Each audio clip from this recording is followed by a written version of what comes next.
Beberapa bulan lalu, kita sama-sama melihat berita yang sedang ramai diperbincangkan, yaitu penetapan Peraturan Pemerintah Nomor 21 Tahun 2024 tentang perubahan atas PP Nomor 25 Tahun 2020 tentang penyelenggaraan Tabungan Perumahan Rakyat atau TAPERA. PP tersebut mulai berlaku pada tanggal 20 Mei 2024. Sebenarnya, apa sih yang dimaksud dengan TAPERA? Dan TAPERA ini menguntungkan atau merugikan sih? Lalu, bagaimana ya kelanjutan program TAPERA ini setelah pelantikan Presiden baru per 20 Oktober 2024 yang lalu?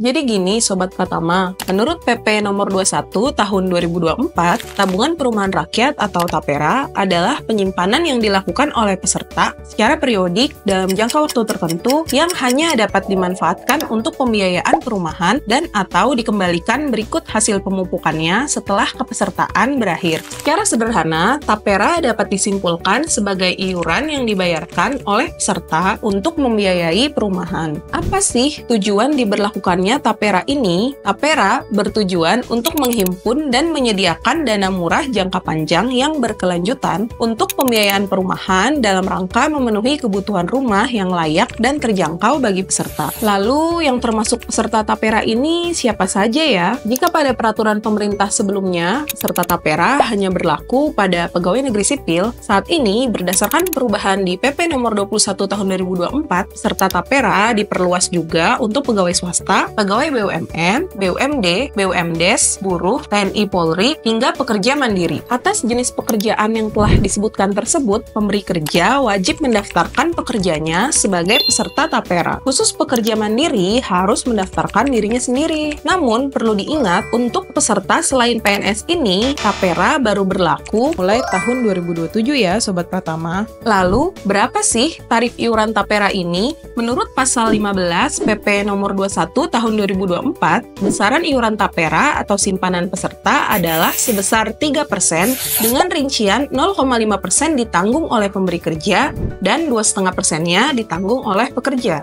Dengan kata lain, 2,5% tersebut merupakan gaji pekerja yang dipotong untuk iuran TAPERA. Sementara itu, bagi peserta mandiri, iuran 3% tersebut ditanggung sepenuhnya oleh dirinya sendiri. Iuran TAPERA wajib disetorkan paling lambat tanggal 10 bulan berikutnya. Jika tanggal 10 adalah hari libur, iuran harus dibayarkan pada hari kerja pertama setelah hari libur tersebut. Apabila peserta tidak membayar simpanan, status kepesertaan TAPERA akan menjadi nonaktif, tetapi rekeningnya tetap tercatat di Badan Pengelola TAPERA. Lalu, mengenai TAPERA ini, aspek pajaknya bagaimana ya? Nah, sampai saat video ini dibuat, belum ada ketentuan lebih lanjut terkait tata cara pengenaan pajak atas TAPERA ini. Tapi, coba kita kulik dari pasal 4 ayat 1 Undang-Undang PPH yuk. Jika melihat dari pasal ini, iuran TAPERA yang ditanggung oleh pekerja akan dipotong dari gaji. Artinya, untuk iurannya sendiri bukanlah penghasilan yang dikenakan PPH. Namun, atas gajinya merupakan penghasilan yang dikenakan PPH. Sementara itu,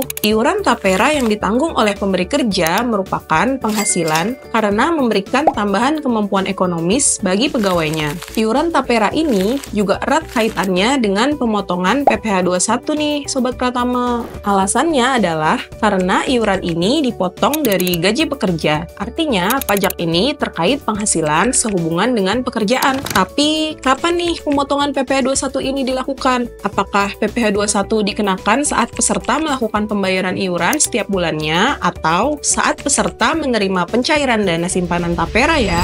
Saat pengenaan pajak ini seharusnya merujuk kepada salah satu asas perpajakan, yaitu asas kenyamanan atau convenience. Asas convenience adalah pemungutan pajak dilakukan pada saat yang paling tepat dan baik bagi wajib pajak. Kita coba buat ilustrasinya ya, Sobat Pratama. Misalnya, Tuan A memperoleh gaji dalam 1 bulan sebesar 1.000. Ilustrasi pertama, jika iuran TAPERA dikenakan PPh 21 pada saat pembayaran iuran TAPERA dari pemberi kerja sebesar 5 yang diperoleh dari perkalian 0,5% dikali 1.000 akan menjadi tambahan penghasilan di komponen PPh 21 Tuan A. Iuran TAPERA yang ditanggung oleh Tuan A tidak menjadi pengurang penghasilan karena iuran taperanya dikenakan pajak pada saat pembayaran. Hal ini menghasilkan total objek PPh 21 di periode tersebut menjadi 1.005. Kemudian, pada ilustrasi kedua, jika pengenaan pajaknya adalah pada saat pencairan dana simpanan,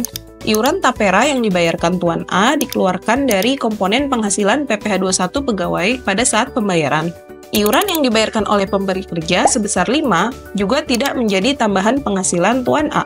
Maka dari itu, iuran tapera dari pemberi kerja adalah 0 dan muncul pengurang penghasilan sebesar 25 yang diperoleh dari perkalian 2,5% dikali 1.000. Maka di PPh 21 yang dipotong oleh pemberi kerja, komponen penghasilannya adalah sebesar 975. Pemotongan PPh 21-nya akan dikenakan pada saat pencairan dana, yaitu atas penghasilan sebesar 5 ditambah 25 sama dengan 30. Kedua ilustrasi tersebut hanya berbeda pada saat pengenaan pajaknya. Namun, total objek PPh 21 yang dikenakan tetap sama, yaitu sama-sama sebesar 1.005. Tentunya, pemerintah perlu mencermati asas convenience di dalam menentukan tata cara pemotongan PPh 21 atas tapera. Komisioner BP Tapera, Adi Setianto, menyampaikan bahwa dalam pemotongan PPh 21 atas tapera, nantinya akan merujuk pada iuran jam sostek di BPJS Ketenagakerjaan. Jadi, setelah Sobat Pratama mengetahui penjelasan tentang tapera ini, sebenarnya menguntungkan atau merugikan sih? Menurut mantan Menteri Pekerjaan Umum dan Penataan Ruang di era Presiden Joko Widodo, yaitu Basuki Hadi Mulyono, pemerintah dalam mengulurkan tapera tentu memiliki niat yang baik, yaitu untuk mengatasi backlog perumahan yang tinggi dan membantu masyarakat berpenghasilan rendah memiliki rumah yang layak huni. Lalu, setelah pelantikan Presiden Prabowo pada 20 Oktober 2024 lalu, apakah program tapera ini akan terus dilanjutkan? Menurut Menteri Perumahan dan Kawasan Pemukiman yang juga baru dilantik, yaitu Marwa Arar Sirait, pemerintah tetap akan mengkaji program tapera ini dengan mendengarkan masukan dari semua pihak, baik itu akademisi, pengamat, dan tentunya calon konsumen. Jadi, kita tunggu saja ya kabar terbaru mengenai tapera ini. Semoga video ini dapat mempermudah pemahaman Sobat Pratama semua jika nanti tapera jadi dilaksanakan ya. Demikian penjelasan terkait pajak atas tapera. Silakan komen di kolom komentar untuk tema apa yang mau kita bahas selanjutnya ya, Sobat Pratama. Jangan lupa untuk subscribe channel ini dan share video ini agar yang lain mendapatkan manfaatnya. See you on our next video.